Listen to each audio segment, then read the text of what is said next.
नमस्कार दोस्तों, OCN network में आपका स्वागत है। मैं हूं ओमकार चौधरी। कई घटनाएं घटी हैं और उनसे कुछ संकेत और संदेश भी निकल रहे हैं और भेजे जा रहे हैं। जैसे इजराइल के साथ ट्रेड डील को लेकर के एक सहमति बन गई है, हस्ताक्षर भी हो गए हैं। अब मुक्त व्यापार के रास्ते खुल रहे हैं।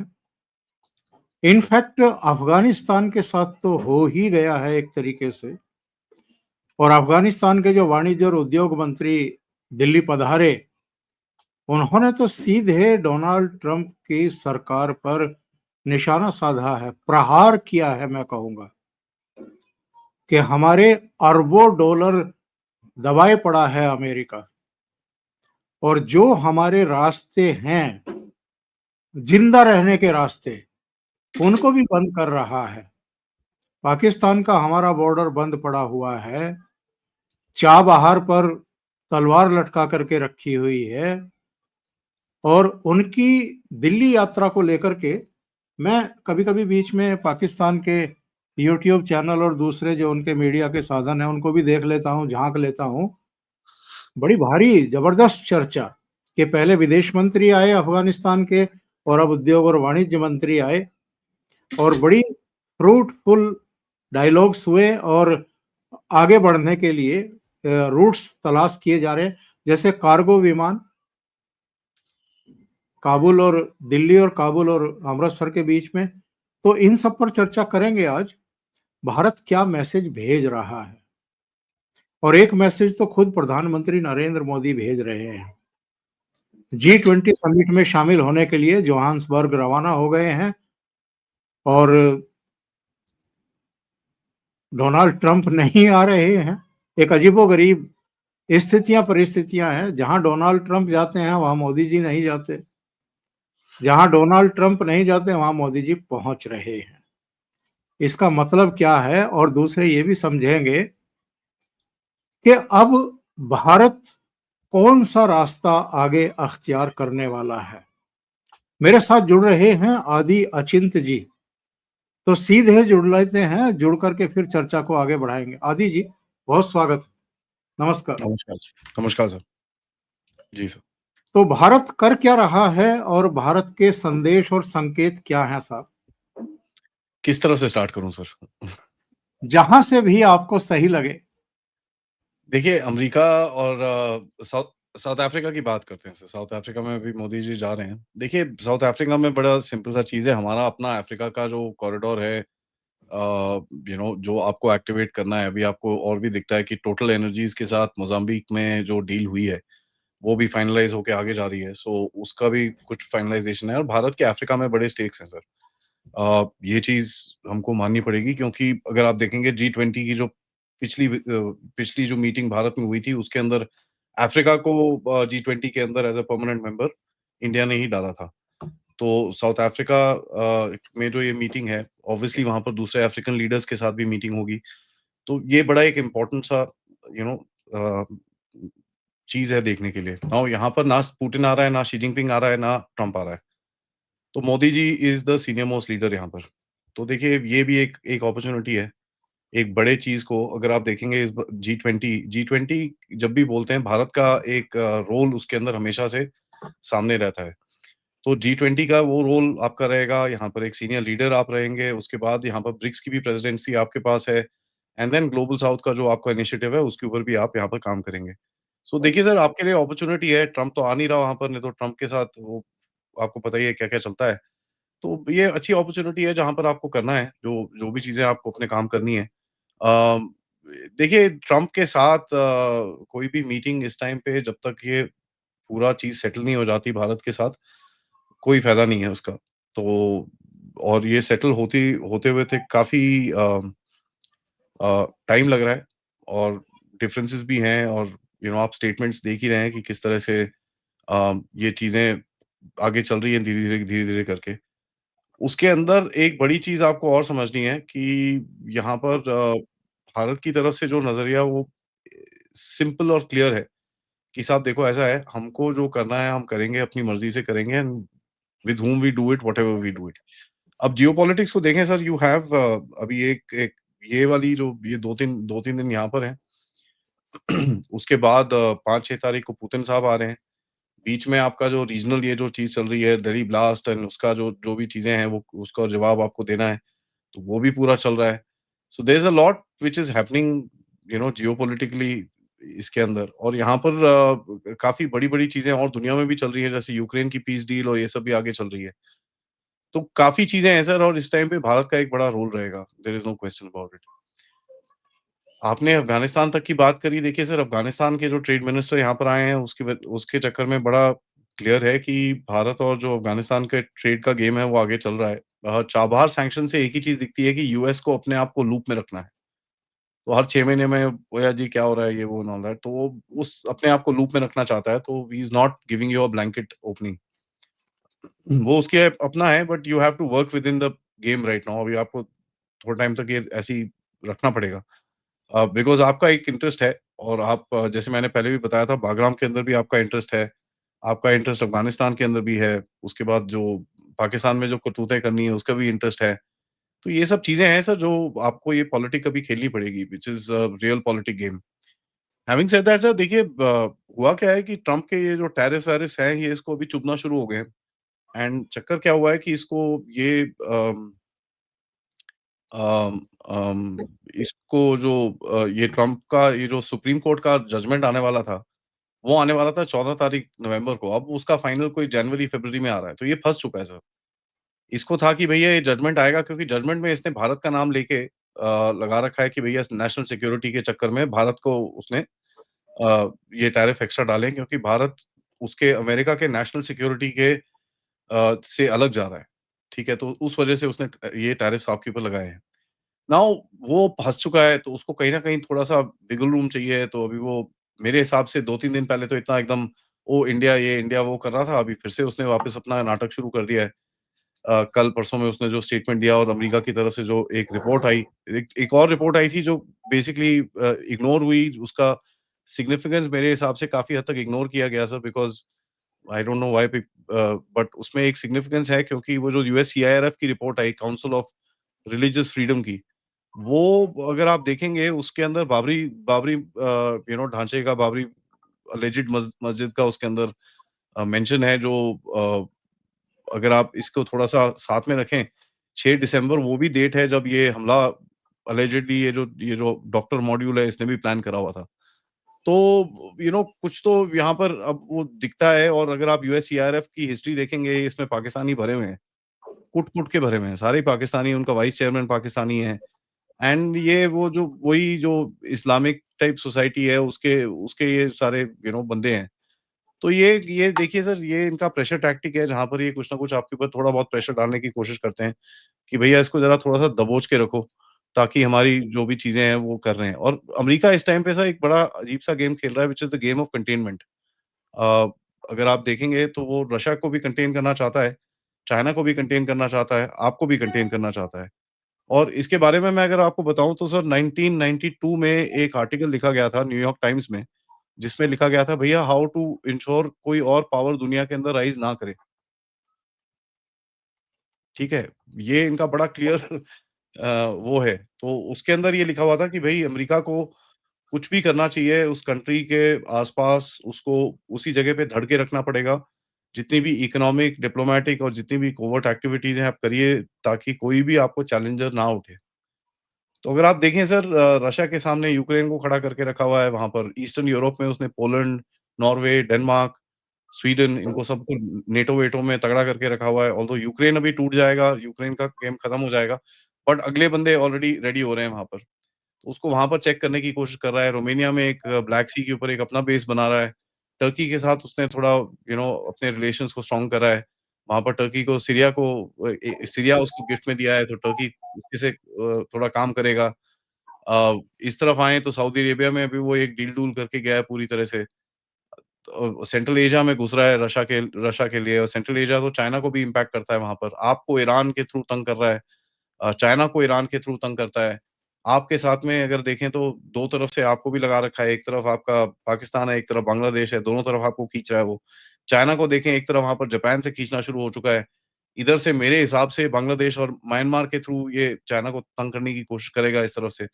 तो इसका एक मोटिव वही है कि सर जो भी इसका कोई चैलेंजर हो उसको ज़रा पकड़ के रखो। और इस टाइम पे सर दुनिया में 2 बड़े पावर्स हैं 3 बड़े पावर्स हैं। इकोनॉमिकली देखें तो चाइना और अमेरिका बड़े-बड़े पावर्स हैं। रशिया एक मिलिटरीली बहुत बड़ा पावर है। इंडिया एक राइजिंग पावर है, तो एक अलग कैटेगरी में आता है वो। तो और कोई तो दिखता नहीं है दुनिया में जो इसको खड़े होके आँख दिखा रहा है। बाकी छोटे-मोटे हैं, नॉर्थ कोरिया ये वो हैं, बट कोई इसको आँख नहीं दिखा सकता। आँख दिखाने वाले सिर्फ़ 3 ही कंट्रीज़ हैं इस दे दुनिया के अंदर। तो हम थोड़े स्पेशल हैं सर, हमारे लिए ये अड़चनें चलती रहेंगी आगे, इसके अंदर कोई वो नहीं है। बट मोदी जी का जी20 पे जाना अपना एक स्टेटमेंट है कि देखो I will do what I want to at my will. ASEAN के लिए नहीं गए, ईस्ट एशिया समिट में जहाँ पर ट्रम्प के साथ मीटिंग हो सकती थी, वहाँ नहीं गए। यहाँ पर भी आपको पता है कोई मीटिंग नहीं हो सकती और शी जिनपिंग भी नहीं आ रहा है यहाँ पर। पुतिन साहब तो वैसे भी जब से वॉर शुरू हुई है वो ट्रैवल नहीं कर रहे हैं, बट पुतिन साहब आ रहे हैं यहाँ पर, तो उनकी वहाँ पर तो मीटिंग हो जाएगी। तो मोदी जी का अपना एक वो है कि इंडिया को एक एक एक पोज़ीशन में डालना है डिप्लोमैटिकली वो कर रहे हैं सर। ये जब यहाँ 23 में जी20 हुआ था, तो ग्लोबल साउथ के बहुत सारे देशों को इसमें शामिल करने में मोदी जी की भारत की बहुत बड़ी भूमिका थी जी, और इस करके इस यात्रा का महत्व और भी ज़्यादा बढ़ जाता है। हालाँकि बिल्कुल सर। ट्रम्प जो कहता है कि जी वहाँ मानव अधिकारों का उल्लंघन हो रहा है इसलिए मैं नहीं जा रहा हूँ। पहले तो कहा था कि हम बायकॉट कर रहे हैं, लेकिन अब सुनते हैं कि वहाँ जो इनका राजदूत है, उसको रिप्रेजेंटेटिव बना करके भेज रहे हैं वो। नहीं, नहीं, वैसे नहीं है सर। देखिए, उसमें भी 2-3 चीज़ें हैं। इसको आपको थोड़ा समझना पड़ेगा। अगेन मैं जैसे चैलेंजर्स बोल रहा था, चैलेंजर्स में सबसे बड़ा ग्रुपिंग जिसमें रशिया, चाइना और इंडिया खड़े होते हैं, वो है ब्रिक्स। तो अगर आप देखेंगे दुनिया में 5 ही देश हैं जिनके अगेंस्ट में वो काम कर रहा है इस टाइम पे। ठीक है? ब्राज़ील में वो अपना खेलता रहता है वहाँ पर कभी चिट्ठियाँ लिखता है उनके सुप्रीम कोर्ट को, कभी ये करता है, कभी वो करता है। अ, रशिया के साथ मैंने आपको बताया, इंडिया के साथ मैंने आपको बताया, चाइना के साथ मैंने आपको बताया, साउथ अफ्रीका में वो गाज़ा वाले लोगों को भेज रहा है सर। तो आप देख लीजिए वहाँ पर क्या है। और साउथ अफ्रीका के प्राइम मिनिस्टर प्रेज़िडेंट जो भी है वो सिरिल रामाफोसा उसको बुला के अपने व्हाइट हाउस में उसने किस तरह से उससे बात करी थी, ये तो हमको सबको याद है। तो फर्जी वीडियो और चित्र दिखा रहा था, पता नहीं वो कहाँ के थे। हाँ, तो नहीं वो अफ्रीका के ही थे बट अब जो भी है सर व्हाटएवर हर देश के अंदर प्रॉब्लम्स है, अमेरिका में कोई कम प्रॉब्लम्स है रेसिज़्म की। वो तो ऑनलाइन पूरा उन्होंने ठेका ले रखा है इंडिया हेट के चक्कर में। तो देखिए रेसिज़्म इज़ अ रियलिटी और दुनिया में होता है ये। हमारे देश में भी है, कोई काला है, कोई गोरा है, कोई टेढ़ा है, कोई बांगा है। सबको यू नो हम तो मज़ाक में करते हैं but at the end of it अगर कोई अमेरिकन सुनेगा उसको बोलेगा ये तो साले रेसिस्ट हैं। आई मीन हमारे देश में है ना दिल्ली के ऊपर वाला सारे पंजाबी होते हैं। हैदराबाद से या नीचे वाले सारे मद्रासी होते हैं। तो वो अब वो थोड़ा जोक में होता है, हल्के हाथ में लेते हैं बट वहाँ पर इन चीज़ों को अभी सीरियसली लिया जा रहा है। तो ये देखिए सर ये बड़ा एक अब वो क्यों नहीं जा रहा साउथ अफ्रीका बिकॉज़ उसको ये दिखाना है कि मैं ये ब्रिक्स कंट्रीज़ को ज़रा सीधा कर रहा हूँ।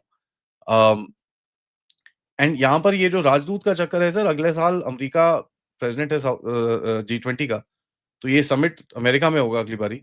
तो सर वो जी20 का एक वो जो क्या बोलते हैं ना वो प्रेसिडेंसी लेनी पड़ती है। उसकी एक जो सेरेमनी होती है उसके अंदर ये अपना राजदूत भेज रहा है। तो आप कह सकते हैं अटेंड कर रहा है बट सारी मीटिंग्स वो अटेंड नहीं करेगा। अ, ग्लोबल साउथ के हिसाब से सर देखिए अगर 130 135 कंट्रीज़ हैं ग्लोबल साउथ के अंदर उसके अंदर मैक्सिमम चंक तो अफ्रीका ही है। 54 कंट्रीज़ तो अफ्रीका की ही हैं। ठीक है? उसके बाद बाकी आपकी 50 और 30 80 और बचती हैं लेकिन 54 कंट्रीज़ का एक बड़ा चंक वहाँ पर ही है। तो अगर इसके साथ आपको कुछ करना है तो ये बड़ा इम्पोर्टेंट रहेगा। दूसरा असर क्या है कि अफ्रीका एक ऐसी जगह है जहाँ पर रशिया, चाइना और अमेरिका के बीच में एक गेम गेम शुरू हो चुका है ऑलरेडी। अगर आप देखेंगे थोड़े टाइम पहले अमेरिका शुरू हो गया था, भई मैं नाइजीरिया में बॉम्बिंग करूँगा। नाइजीरिया सर दुनिया में सबसे ज़्यादा तेल, यूरेनियम और ये सब चीज़ों के लिए माना जाता है। वहाँ पर उसके साथ में निगर है। निगर में अगर आपको याद होगा पिछले साल फ्रेंच को बाहर निकाला था, अमेरिकन्स को बाहर निकाला था उन्होंने और रशियंस की हेल्प ली थी। चाइना फाइनेंशियली बहुत डीप घुसा हुआ है अफ्रीका के अंदर, ऑल्दो उसके पास बहुत प्रॉब्लम्स भी हैं वहाँ पर, लोग उससे खुश नहीं हैं और कई कंट्रीज़ में से उसको निकाल भी दिया है।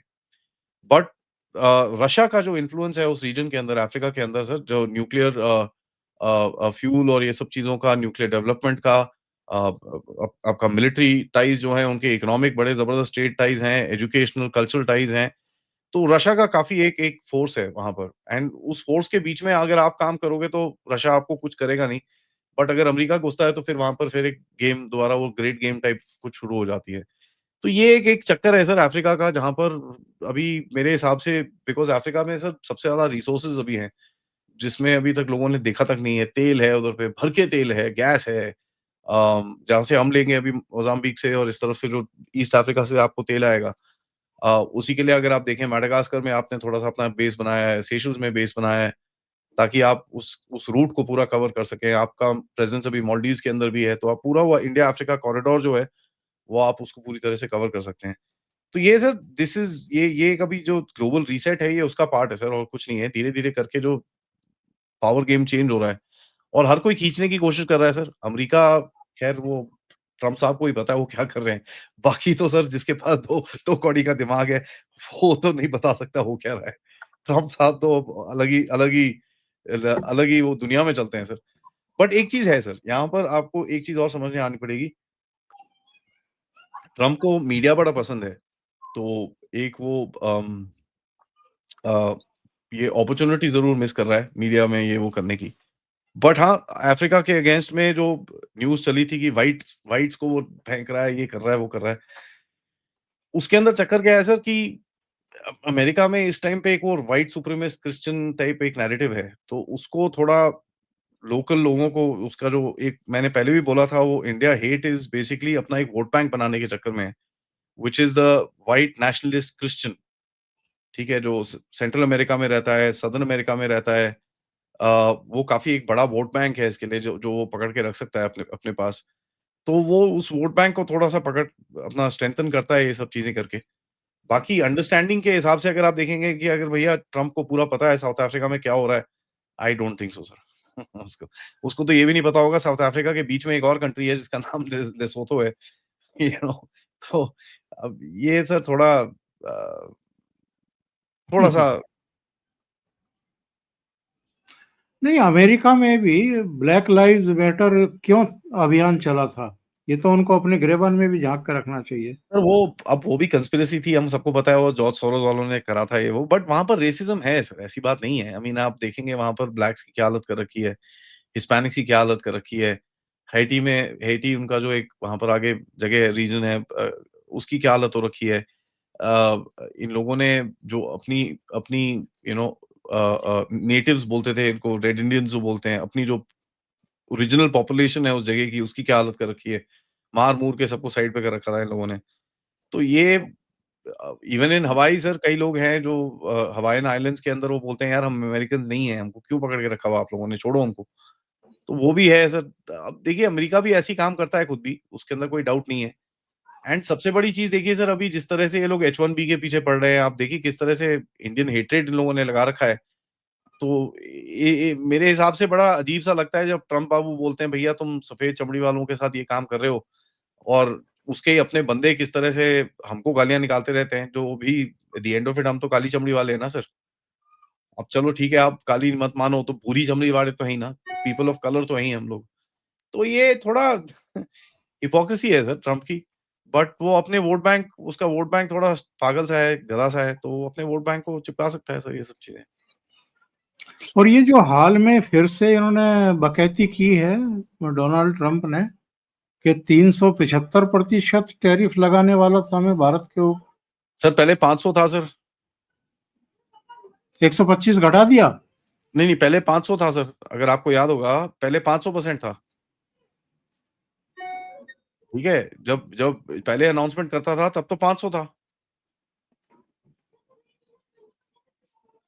आई मीन व्हाट्स द ये इसका थोड़ा गेम ही अलग है सर, ये क्या बोलता है, कब बोलता है, इसकी अपनी स्टेटमेंट्स ही ऊपर-नीचे रहती हैं, तो it's very difficult to for somebody to say. दूसरा सर कहता है कि मोदी जी से मेरी बात हुई, ये हुई, वो हुई।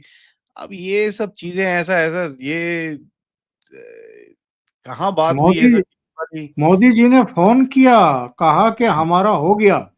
हमारा हो गया, हमने जो करना था कर लिया, ये वो। हाँ, अब सर मुझे एक चीज़ बताइए, अगर ये सब चीज़ था तो पहले क्यों नहीं बोला? अब दूसरी चीज़ सर, इनकी वो रिपोर्ट देखो जो बाहर निकली है, चेंबर ऑफ कॉमर्स, ये जो चाइना हाँ, चेंबर ऑफ कॉमर्स की वो जो रिपोर्ट है, वो लिखी है एक बंदे जिसका नाम है क्रिस्टोफर क्लैरी। मैंने इसके बारे में ट्वीट भी किया था कल शाम को। क्रिस्टोफर क्लैरी सर, उसकी बीवी पाकिस्तानी है, ठीक है? एंड अगर आप उसका अपना ट्वीट पढ़ोगे, वो बोल रहा है यार मेरे पास पूरी इन्फॉर्मेशन थी नहीं, मेरे को कोट-वूट तो कर दिया इन लोगों ने, ठीक है, अब थोड़ा ध्यान से पढ़ना है इसको करके। वो खुद बोल रहा है ये चीज़। जो उसने पहले अपनी एनालिसिस करी थी, वो तो पाकिस्तान से आई थी, उसकी बीवी पाकिस्तान में है, अभी भी वो लाहौर में कहीं यूनिवर्सिटी में पढ़ाती है। नहीं, ये जो तो रिपोर्ट आई है आदि जी, क्या ये माने कि ये अमेरिकी सरकार की अधिकृत रिपोर्ट है, जिसमें ये कहा गया है कि पाकिस्तान जीता है ये युद्ध? देखिए सर, आपको मैं सही में चीज़ बताऊँ तो ये जो रिपोर्ट है ना सर, पाकिस्तान युद्ध जीता जहाँ पर लिखा हुआ है, वो अमेरिकी सरकार में कोई नहीं पढ़ेगा सर। क्योंकि जब पढ़ा जाता है ना सर, एग्ज़ीक्यूटिव समरीज़ को पढ़ा जाता है। एग्ज़ीक्यूटिव समरी अगर आप देखेंगे इस रिपोर्ट की, वहाँ पर कहीं पे भी नहीं लिखा हुआ। सर 750 पेज की रिपोर्ट है सर, कौन पढ़ेगा इसको? आप भी बताइए ना, आज जैसे सर मोदी जी ने लेबर रिफॉर्म्स डाले हैं, ठीक है? मैं सबसे रिक्वेस्ट करूँगा, आप आई मीन आप अपनी ऑडियंस से रिक्वेस्ट करूँगा, प्लीज़ कमेंट बॉक्स में बताइए अगर आपको लेबर रिफॉर्म्स के 23 के 23 जितने रूल्स उन्होंने निकाले हैं और जो-जो चीज़ें चेंज हुई हैं और कितने स्टेट्स ने अडॉप्ट करे हैं, कितने ने ना करे, मुझे बता दीजिए कितने को पता है। ऑडियंस तो छोड़ दीजिए सर, हमारे पार्लियामेंटेरियंस हैं ना जितने, उनको ज़रा खड़ा करके पूछ लीजिए कितने को पता है वो 23 रिफॉर्म्स पूरे मेरे को बता दें। आधे लोगों को तो ये नहीं पता होगा कि 23 रिफॉर्म्स, अच्छा 23 हैं, ठीक है? जो लेबर रिफॉर्म्स आज आए हैं, there 23 total reforms which are massive, पूरी इंडस्ट्री बदल जाएगी इस पूरे देश की। तो कोई ये चीज़ें पढ़ता नहीं है सर, लोग बस एक ब्रीफ सी पढ़ते हैं, अच्छा यार ब्रीफली क्या है? अच्छा वो उसके अंदर घंटों का काम है, अच्छा ये है, वो है, खत्म। ये चीज़ें होती है प्रोपेगेंडा वैल्यू की सर। अब यहाँ पर कहीं न कहीं थोड़ा बहुत ऑब्वियसली इसको पुशबैक मिल रहा होगा, यू नो बट अ, एक चीज़ ये दिखती है, वो पुशबैक के चक्कर में ये कहीं न कहीं प्रेशर डालने की कोशिश करता है सर। एंड अरे यही नहीं तो एक और भी तो रिपोर्ट थी, वो यूएससीआईआरएफ की, जो council of individual religious freedom और व्हाटएवर, उसके अंदर बाबरी मस्जिद का मेंशन जैसे मैं आपको बताया, वो अब देखिए ये बड़ी ये इनका ये देखिए सर, आप आपके ऊपर प्रेशर डालने की ये तरकीबें होती हैं, कि आपको थोड़ा-सा ना नीचे दिखाते रहो, थोड़ा प्रेशर डालते रहो, नहीं, नहीं आप तो गधे हो। आपको अगर याद होगा सर, मैं आपको वापस लेके जाता हूँ 2022 में। 2022 में यूरोपियन यूनियन की president Ursula von der Leyen खड़े होके यूरोपियन पार्लियामेंट में कहती हैं कि साहब, जो रशियन लोग हैं ना, वो अपनी वॉशिंग मशीनें उठा के लेके जा रहे हैं लोगों के घरों में से, क्योंकि उनके पास चिप्स नहीं है। वॉशिंग मशीन लेके जा रहे हैं, माइक्रोवेव और वॉशिंग मशीन निकाल-निकाल के, उसमें से चिप्स निकाल के मिसाइलें बना के यूक्रेन पे डाल डाल रहे हैं। ये सर, इनका प्रोपेगेंडा का कोई लेवल नहीं है सर, बिकॉज़ इनको कोई शर्म-धर्म नहीं है। ये हमारी तरह नहीं है सर, हम तो साला कुछ बोलने से पहले 25 बारी सोचते हैं कि यार बोलें कि नहीं बोलें। इनको नहीं फ़र्क पड़ता सर, बिकॉज़ ये शेमलेस लोग हैं और इनको पता है छल-कपट जो मर्ज़ी करके अपनी जो जगह है उसको पकड़ के रखो किसी तरह से। नहीं तो अगर वो जगह गई तो फिर उसको लाना वापस बड़ा मुश्किल है। तो अभी देखिए सर, डेस्परेशन में बंदा क्या करता है सर? कुछ भी बोलता है कि नहीं सर? तो आप वो पुराने वो करते थे ना, टॉर्चर-टूर्चर करते थे सर। अब पता चलता है कि भैया टॉर्चर में जितनी चीज़ें बंदे बोलते हैं, आधी से ज़्यादा ठीक नहीं होती। क्यों नहीं होती? क्योंकि यार उसके उतनी दर्द हो रही होती है उसको, वो किसी तरह से कोशिश करता है यार ये दर्द को बंद करूँ मैं, जो मर्ज़ी तुमको सुनना है सुना ले लो यार। तो वो कुछ भी बोल देता है। तो ये उसी जगह पे है सर, ये इनकी इकॉनमी देखिए आप, बुरे हाल है, 13-14 स्टेट्स इनके रिसेशन में चल रहे हैं। अ, वॉर में अब देख लीजिए, जो भी कह लो, रशिया को जो भी 28 पॉइंट का पीस प्लान निकला है, उसके अंदर जो-जो रशिया ने माँगा वो सारा कुछ है। तो वो भी एक एक एक एक पॉइंट है। उसने सोचा था भारत को खेल देगा, वो नहीं हो पाया। अपने घर में वो एप्स्टीन फाइल्स के चक्कर में सबसे बड़ी वोटिंग हुई है उसके अगेंस्ट में। एक बंदे ने उसका साथ दिया पूरे पूरे उसके कांग्रेस के अंदर, बाकी सब ने बोला कि भई रिलीज़ करो। तो इसके ऊपर भी प्रेशर है, ये थोड़ा टॉपिक डाइवर्ट करने की कोशिश करेगा। यहाँ पर मैं वेनेज़ुएला को बोलता हूँ, भैया ध्यान रखना, ऐसी-ऐसी चीज़ों के बाद अमेरिकन प्रेसिडेंट कुछ बेवकूफ़ी हमेशा करते हैं। तो बड़ा ही अजीब सिनेरियो है सर इनके लिए। तो ये जो आज, अच्छा बाय द वे, कल रात को, थर्सडे रात को सर, इनका $1 ट्रिलियन चले गया इनकी इकॉनमी में से। स्टॉक मार्केट ऐसी हिली, $1 ट्रिलियन गायब हो गया। तो सर बात तो थोड़ी खराब ही है ना। घंटी तो अच्छे से बजी हुई है। कितना आई मीन आप समझ सकते हैं सर, बट ये प्रॉब्लम क्या है ना, इसको इसने जो सबसे बड़ी गलती करी है कि भाई तेरे को सबसे लड़ने की क्या ज़रूरत थी? तुम अपने दोस्तों से, अपने यारों से तो मत लड़ो ना, अपने एलाई से तो मत लड़ो, तुम जाके सबसे तुमने भिड़ मार दी है। अब जिससे भी भीड़ मारी है उसको भी बोल रहे हो यार नहीं, नहीं, नहीं तू छोड़ दे यार मेरे से दोस्ती कर ले। तो कौन करेगा सर ऐसे? ये गंदी जगह फँस गए हैं सर। और ये जो अफगानिस्तान के साथ कार्गो प्लेन चलाने का एग्रीमेंट हुआ है, क्या ये प्रैक्टिकल है? हाँ, हाँ। बिल्कुल सर। सामान महंगे नहीं हो जाएंगे अफगानिस्तानियों के लिए? इतना महँगा हो जाएगा सर। उनके लिए महँगा नहीं होगा सर। आप थोड़ा कॉस्ट बेयर करोगे इसका। पैसे का देखिए सर, ये जियोपॉलिटिक्स के लिए पैसे तो खर्चे करने पड़ते हैं सर। इन्फ्लुएंस सस्ता नहीं आता, ठीक है? अ, दूसरा क्या है सर देखिए, ये सारा टाइम तो होगा नहीं, ठीक है? तो आप एक कॉरिडोर और एक चीज़ एस्टेब्लिश करना चाहते हो, इस टाइम पे ईरान के साथ गरम है, तो थोड़ा ठीक है 5-6 महीने देख लो। सबसे इम्पोर्टेंट चीज़ सर आपको यहाँ देखनी है, देखिए, ईरान से तो आप भेज ही रहे हो सामान, तो कोई उसमें प्रॉब्लम नहीं है, तो कोई जो भारी बल्की सामान है, वो तो उधर से चला जाएगा। ये जो चीज़ होती है ना, is also establishing an air route, ठीक है? जिसके अंदर आपका जो आपके 2 आई मीन सिस्टम्स होते हैं, वो सेट हो जाते हैं। एयर रूट एस्टेब्लिश कर रहे हो आप। मेरा सवाल उससे ज़्यादा बढ़ के है, मेरा सवाल है कि यार अफ़गानिस्तान जाने के लिए तो मुझे पाकिस्तान के ऊपर से जाना पड़ता है या नीचे ईरान से जाना पड़ता है। मैं कहाँ से जा रहा हूँ? अभी तक वो क्लैरिटी कोई उसके बारे में बात नहीं कर रहा, मैं जा कहाँ से रहा हूँ? सो देखते हैं सर, ये बड़ी एक इंटरेस्टिंग सी चीज़ है। देखिए अफ़गानिस्तान के साथ आपको लिंक्स बना के रखने पड़ेंगे, उसके अंदर कोई डाउट नहीं होना चाहिए। एक पुराने ज़माने में भी एक कहावत थी, जो दिल्ली की जो सरकार है या दिल्ली का जो किंगडम था, उसको अगर पीसफुली रहना है तो उसको काबुल के साथ अच्छे रिलेशन बना के रखने हैं। पुराने बहुत पुराना एक वो है, क्योंकि देखिए ये पूरा रीजन का जो एंट्री पॉइंट है सर, वो अफ़गानिस्तान है। सेंट्रल एशिया से अगर आप घुस रहे हो और जिस तरह से अगर आप देखेंगे सारे हमारे ऊपर जो ह हमले आए नॉर्थ में, वो तो सारे वहीं से आए ना सर। तो वहाँ पर अगर आपका इन्फ्लुएंस रहेगा तो आप अपने आप को डिफेंड कर सकते हो, अपने आप को प्रोटेक्ट कर सकते हो। तो ये एक एक एक बड़ी चीज़ हमको समझनी है सर। और ये जो पाकिस्तानी कह रहे हैं कि नहीं नहीं, ये इससे हमें ज़्यादा फर्क नहीं पड़ेगा, चीन को ज़्यादा फर्क पड़ेगा, क्योंकि भारत अगर अपना व्यापार बढ़ा रहा है, अफगानिस्तान को अपनी गोद में बैठा रहा है, तो चीन के पेट में ज़्यादा दर्द होगा, हमारे यहाँ ज़्यादा नहीं होगा। ठीक है सर, नो प्रॉब्लम, अगर उनके पास फ्रूट्स नहीं खाने हैं उनको भी ज़िंदगी में आगे जाके, तो परफेक्टली फाइन है। उनकी फ्रूट मार्केट में तो कोई ₹1500 का कुछ मिल रहा था उस दिन। बड़ा रो रहे थे लोग, तो ठीक है, अगर उनको फल-फूल खाने की कोई वो मन नहीं है तो बढ़िया है। देखिए सर, पाकिस्तानियों को समझ में नहीं आता, पाकिस्तानी के पास एक ही औज़ार है, वो है हथौड़ा। तो उनको जो भी प्रॉब्लम दिखती है ना, उनको ऐसा दिखता है कि ये वो है, नेल है। तो ये मारते रहते, मारते रहते, मारते रहते, मारते रहते हैं उसके ऊपर। देखिए हर चीज़ को आप मार-मार के नहीं कर सकते, कुछ चीज़ों को कुछ अलग तरह से भी करना पड़ता है।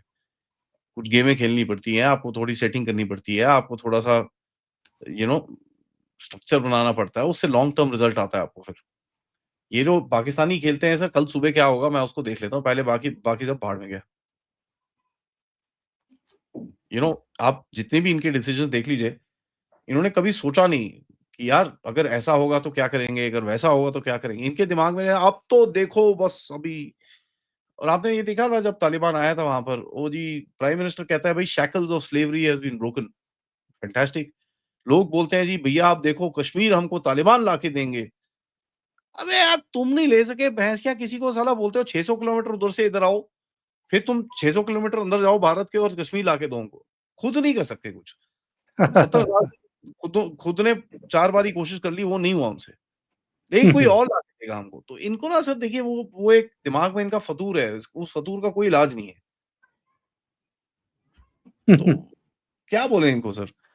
एंड ये पाकिस्तानी का क्या है सर, वो एक अभी जैसे कुछ भी होगा, ओ जी, ओ जी, ओ जी डांस करना शुरू हो जाते हैं। इनको ये नहीं पता इनका जो आर्मी चीफ इनके साथ जो कर रहा है, हिस्ट्री में बहुत कम लोग हैं जो जिन्होंने पाकिस्तान के साथ ऐसा करा है। मैं सही में बोलूँ तो एक ही है, ज़िया-उल हक करके। बाकी जितने भी इनके जो डिक्टेटर्स थे और जितने भी इनके मिलिट्री रूलर्स थे, they were not as bad as Asim Munir. Zia-ul Haq ने ब बंदे मरवाए, आसिम मुनीर ने उसको भी टॉप करके उससे ज़्यादा बंदे मरवाए हैं अपने अपने ही, बाय द वे। बिल्कुल। लेकिन इधर ये एक सूचना आई, क्या वो ट्रंप के लिए अच्छी सूचना है, बुरी सूचना है कि भारत का एक्सपोर्ट करीब 8 से 10% बढ़ गया है?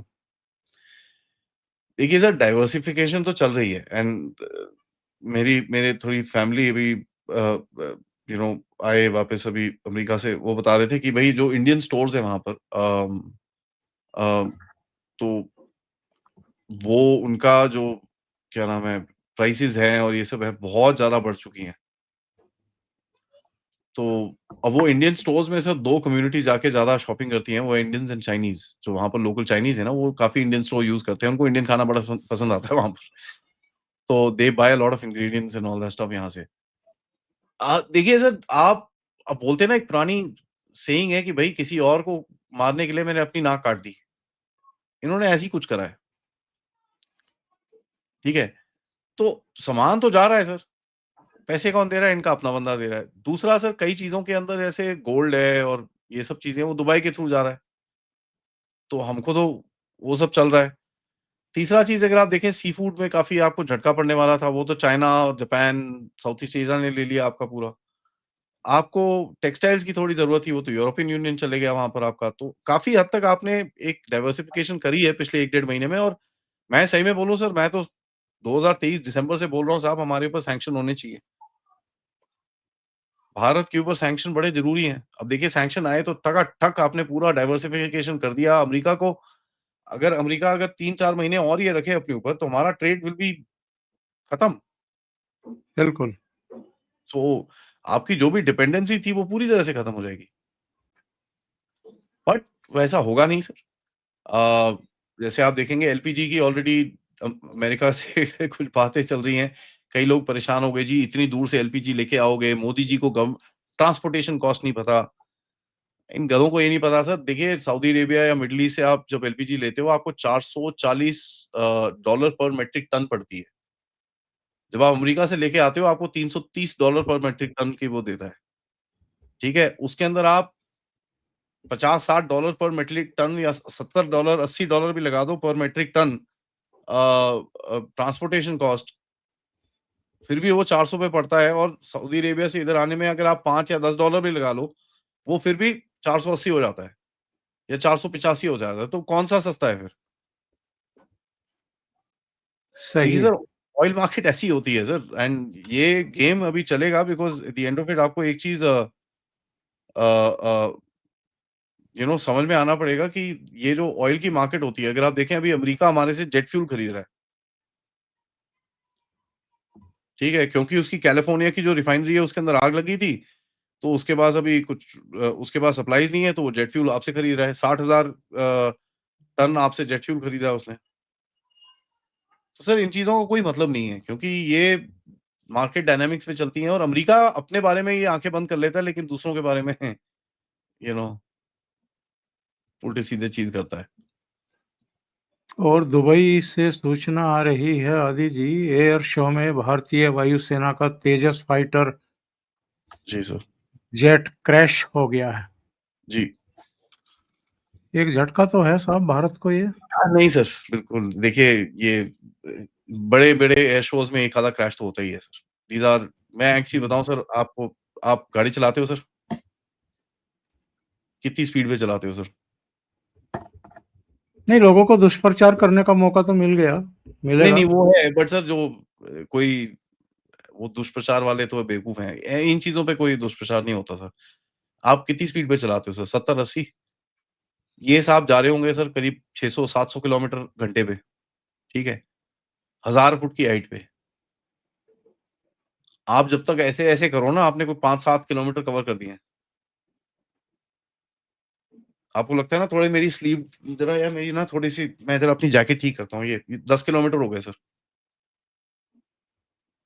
तो सही है। इस इस सिचुएशन में हल्का-सा error will kill you, simple. और ये सर बिल्कुल। इसने बोला कि ये कोई रिस्की बिज़नेस नहीं है, ये बहुत रिस्की बिज़नेस है। एक्सट्रीमली रिस्की, आपकी ज़िंदगी आपके हाथ के अंदर रहती है। एंड सर दूसरा चीज़ क्या होता है, ये जो एयर शोज़ में आप जाते हो, ये शो ऑफ करने जाते हो। आपका काम होता है शो ऑफ करना, तो pilot sometimes get over aggressive और गड़बड़ हो जाता है उसके बाद। हो जाता है। दैट्स आदि जी, बहुत-बहुत धन्यवाद आपका जुड़ने के लिए, बहुत महत्वपूर्ण विषयों पर चर्चा करने के लिए। और दर्शकों से एक निवेदन है कि आप, अगर आपको ये चर्चा अच्छी लगी है, तो लाइक करने में कंजूसी ना करें। लाइक का बटन ज़रूर दबा दिया करें, हमारी रीच बढ़ती है। और वीडियो को फॉरवर्ड भी करें, शेयर भी करें अपने मित्रों को ग्रुप्स में। अभी तक अगर चैनल आपने सब्सक्राइब नहीं किया है तो सब्सक्राइब कर लें। साथ में लगे बेल आइकॉन को दबा दें ताकि आगे आने वाले वीडियो और उनके नोटिफिकेशन आप तक पहुंचते रहें। आदि जी का चैनल भी सब्सक्राइब करें। बहुत-बहुत धन्यवाद जुड़ने के लिए। थैंक यू सो धन्यवाद। मच। नमस्कार।